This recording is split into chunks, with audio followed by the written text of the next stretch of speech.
Okay, so we talked a little bit about adding structure for Jax, and one of the things that I've noticed throughout the session is that anytime Jackson comes near either one of you guys, you instinctively reach over and scratch him and pet him. How often does he do that? With his nose, what he's doing right now. Nudge it, putting his nose underneath my... If he smells treats a lot, I guess, like if you have treats in your hand. But he doesn't ever do it for other reasons as well, just when he wants your attention, comes up and kind of nudges you, scratches at you. Yeah. So when he does that, he's basically giving you an order. Now when Jax tells us what to do, and then we do it, we're validating to him, hey, you have some authority over the humans. You can tell the humans what to do and they do it. So what I do, and I'm going to have you not give him any commands while I'm doing this if you could. That's all right. Because now so we have a different energy here, which Jax, here, buddy. I want to keep it nice and heavy, or nice and light, and I got a little bit of heaviness there. Okay. And there we go. Jax, good boy. Oh, we're going to shake. Now, how often when you're petting him does he put his paw on top of your arm? When you're petting him? Yeah, just kind of like... He does that quite a bit, yeah. Okay. When he does that, that's a control issue. He's telling you what to do. So the consequence for that is as soon as you tell me what to do, I stop petting you. Because you're rewarding him. So if you continue to reward him, you're rewarding him for doing that. Now, like I was talking about earlier, we have to be very cognizant of what state of mind the dog is in when we pet them. If the dog is in an excited state of mind and we pet the dog, we're like, hey, it's okay, Colin, this is a good person, we like this person. The dog interprets that I'm getting petted for being excited, so I better stay excited. I'm being petted for being fearful, so I should stay fearful or anxious or whatever it is. So we don't want to engage with the dog when it's in an unbalanced state. Now, anytime it does that, again, it's telling you what to do. So the lesson I want to say is if you enjoy what I'm doing, you better just sit back and enjoy it, because as soon as you try to tell me what to do, it stops. I'm doing this as a kindness, not because you're telling me what to do. Now, when he comes up and nudges at you or scratches at you, he's basically giving you an order, like I mentioned earlier. I consider petting a dog our way of paying the dog. And in this case, you're paying him for doing what he wants to do.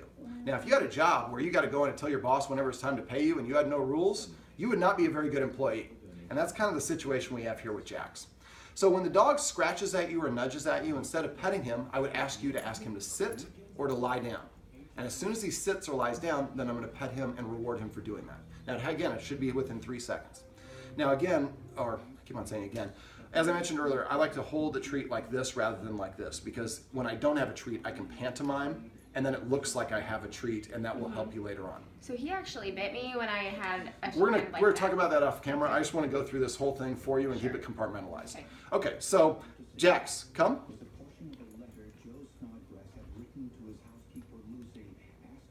Sit. Or in this case, I should have said come. But if he's scratching at you, tell him to sit. Sit. Sit. Now, normally I would scratch him under his chin, but he's giving me some signals that he's not comfortable with that, because when you watch the video again, you'll see he kind of turned a little bit to the side and paused, and then he got up and walked away. That's his way of saying, I'm not comfortable. I'm worried that you might try to take it. So that's probably where you were going in. So in that case, we're just going to give it to him. We're just going to assign the command word. Jax, come. Jax.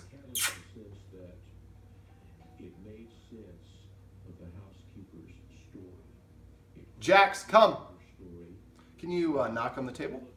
A little bit louder. How about crinkling the treat bag I have over there?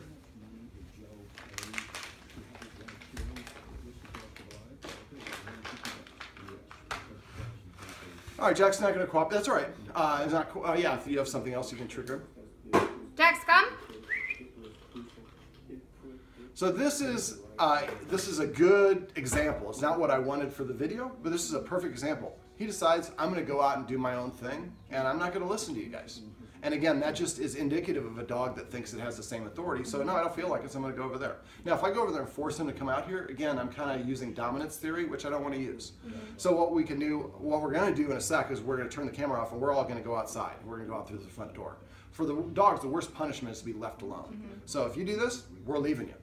Now you find yourself alone. When you're alone, you kind of identify as being more of a follower.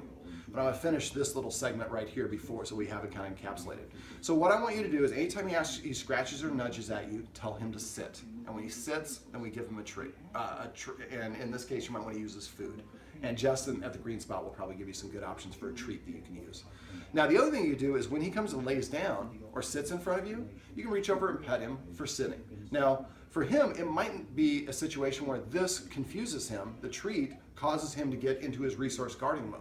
So in that case, we want to maybe try petting him. Use your hand like it doesn't have anything. Lower it down. He'll see that you don't have anything. He'll probably lick it. When he does, just scratch like once or twice under his chin. And then let him go about his business. Now, the same second you scratch, you want to say sit, or come, or down, or whatever the command word is. And then we let him go about his business. Eventually, I'd like you to do like 2 scratches, and I kind of do it like this. I like to tickle.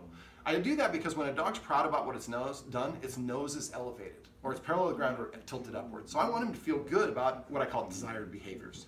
The other thing is sitting and laying down are kind of more subordinate positions. So, and not only that, the dog has to do something to earn your praise. So instead of you guys scratching him as he walks by, that's just kind of like throwing a little homage to him. He's like, and if you pet somebody's dog so much that they don't really consider it a reward, because it's so much. So we want to kind of pull back a little bit and make him earn your attention, earn your praise.